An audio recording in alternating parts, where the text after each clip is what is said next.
mang pau ina ama nel zoi manina mang pau nong geninga ken e pau to kamong pending.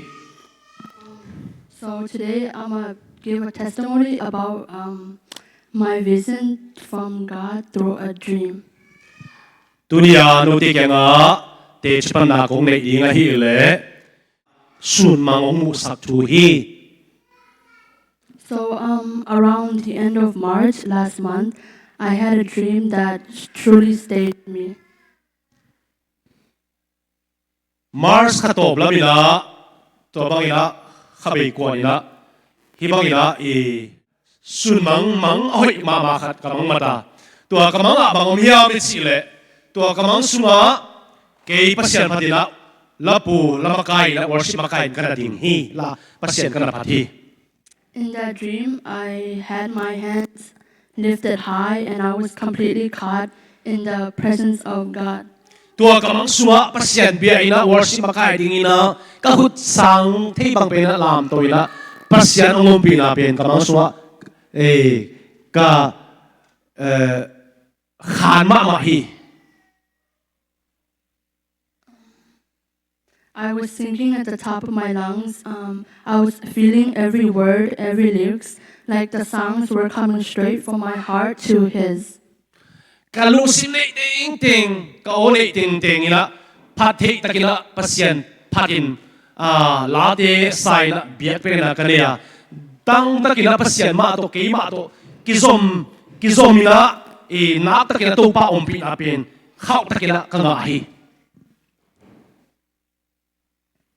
It felt so real that when I woke up, I thought, wow, that felt like it actually happened. I didn't even think it was a dream at first because it was very vivid and powerful. Hibang ina mang kanai pen kahalo takila kamang nisong kasakia atak to kibang ina hibang amang wow china tubi kasa atak bang ina mang mat kai manila amang kamang din jong ina kaum thei ke hi. Then on the next week, on April 1st, I got a message from Nukim. Tua zo chiang ina anino na message lai nuki ma ki pate lai ong ki kha khatoma. She asked me and the rest of the worship team to prepare 3 worship songs since Pakhamta and Nudon, the usual worship leaders, wasn't going to be there on Sunday. Nuki mina lai ong khang na worship makai hi pakhamta le don te pen khwal sin dei chiang na no nong ki ging lo phamo ding ong chia tua huna la thum bek ong ki gingun ong ki gingin china lai ong kha ki. Then on Friday, when we met to practice, Nukim told us that each of us would take the lead for each songs. Tua ninga yong tung tak chiang ina ko song tua worship makai ding apai tengina tua bangina tua la te ke enua mi khat la khat ta lead ding makai ding ina tua bangina kanei khom hi.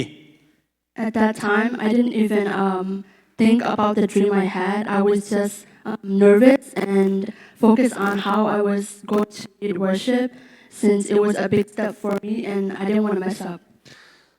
Hi hun lai takila kamang tua banga kana pa toy pasien kana mang mata tua banga worship kana dinga pasien to kana usim tak kana phan pen ata kaung tung ding na kana ngai sun ka kya ka chi aling nervosity jana kalau pian hi mo ka zumpian na kalau pian na kai ding lau ina tua banga ka lusimina ka omahi chi.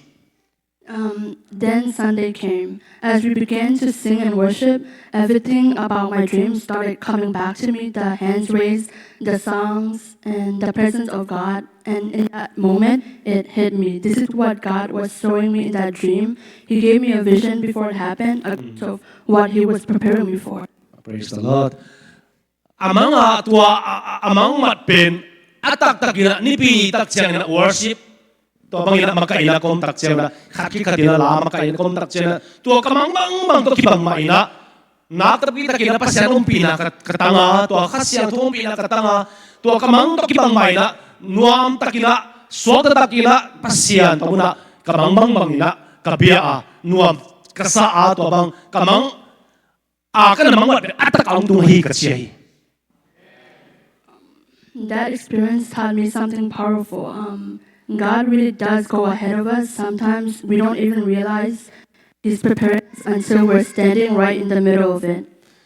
Hi bang pen tung to ni na pasien khat ve ei ong ki sakol sak nuam ila ei ngai shut pha khela i mai la pasien na pai zela ei adi na ana pai la pasien hi song ki adi kamang ang mat sak pen ki adi ana gel khol ana ki sakol sak ai chi pen tu ni na athakila to na ka phoki ki From that vision, I learned that the things we walk through, even the very new or unexpected things, are all part of His plan. And our job is simply trust Him, walk through it, follow His lead, since He's already made the way.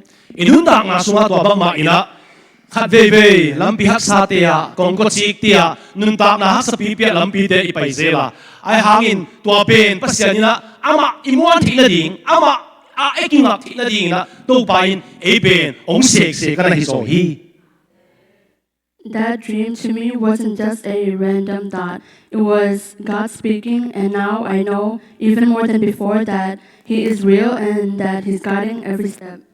Tua kamang pen mang mai hinol la pasien ong ho pi na pasien na ong lon na ana hiya neu chik kal khat lampi neu chik ipai na tia to pain e adi hoi pen di ong gel sal na tel lua hi kan pen athakina tua mang tung to la ki pare mang mai atak tak hi chi pen pasien na ong prepare na ong kisakol sang na ong ho pi na pen banga athakila kelama ka phoki. Tuateng nudang. Okay, amen. Tu piloy ang lungdam pi mamaw ngi. Pasyanin min tatang tahen.